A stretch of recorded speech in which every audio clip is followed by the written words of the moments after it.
दोस्तों, एक बार महात्मा बुद्ध अपने शिष्यों के साथ तीर्थ यात्रा के लिए जा रहे थे। चलते चलते रास्ते में एक गांव आया। महात्मा ने कहा, आज का विश्राम इसी गांव में करते हैं। यह कहकर शिष्यों सहित उस गांव में चले गए।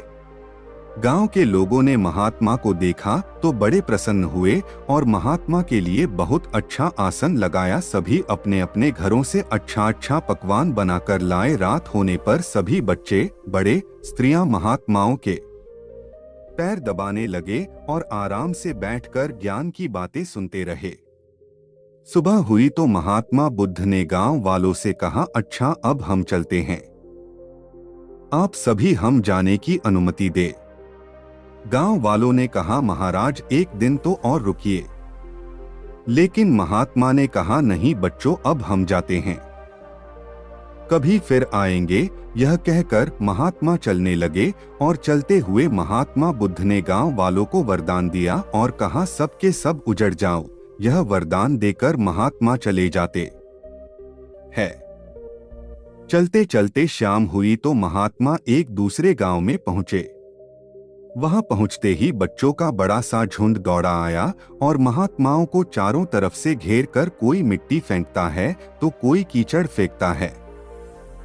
शोर मचाने लगे। महात्मा लोग बड़ी मुश्किल से उनसे पूछा छुड़ाकर एक जगह गए और जो अपने पास फटा पुराना कंबल था बिछाकर बैठ गए। काफी देर बाद गांव के कुछ बड़े व बूढ़े आए। वे सब भी महात्माओं को देखकर हंसने लगे और मजाक उड़ाने लगे। एक जवान ने तो महात्माओं का कंबल ही छीन लिया और कहा, इनके क्या काम आएगा, कम से कम मेरी भैंस तो उड़ेगी। वे महात्माओं का अपमान करते हुए चल गए।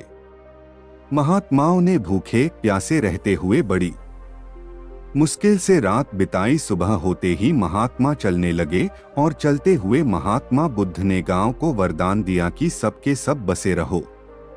गांव से काफी दूर जाने के बाद जंगल में एक तालाब आया और कुछ फल के पेड़ नजर आए तो महात्मा बुद्ध ने कहा, बच्चों, यहाँ थोड़ी देर विश्राम करते हैं।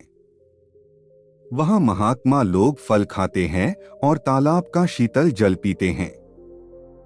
तब एक शिष्य ने कहा, महात्मा क्षमा करे, हमें एक बात खटक रही है। आप नाराज न हो तो हम पूछ सकते हैं। तब महात्मा बुद्ध ने कहा, बोलो बच्चों, क्या जानना चाहते हो। शिष्य ने कहा, महात्मा, जिस गांव में हमारी अच्छी सेवा हुई वहां के कितने अच्छे लोग थे। उन लोगों को तो आपने वरदान दिया कि उजड़ जाओ, और जिस गांव में हमारा अपमान हुआ उन लोगों को आपने वरदान दिया कि बसे रहो। ऐसा क्यों महाराज। तब महात्मा बोले, देखो बच्चों, पहले गांव में कितने अच्छे विचारों के आदमी थे। वह आदमी उजड़ जाएंगे तो दुनिया के कोने कोने में फैल जाएंगे और जहां भी जाएंगे सभी को अच्छे विचार सिखाएंगे। इसलिए मैंने उनको उजड़ जाने का वरदान दिया। और जो दूसरा गांव था वहां के लोग पापी व बेवकूफ थे। वे जहां भी जाएंगे तो अन्य लोगों को पाप व अन्याय करना ही सिखाएंगे। इसलिए उनका एक जगह ही टिका रहना ठीक है। इसी कारण मैंने उनको वरदान दिया कि बसे रहो। महात्मा की बात सुनकर सभी शिष्य अत्यधिक प्रभावित हुए।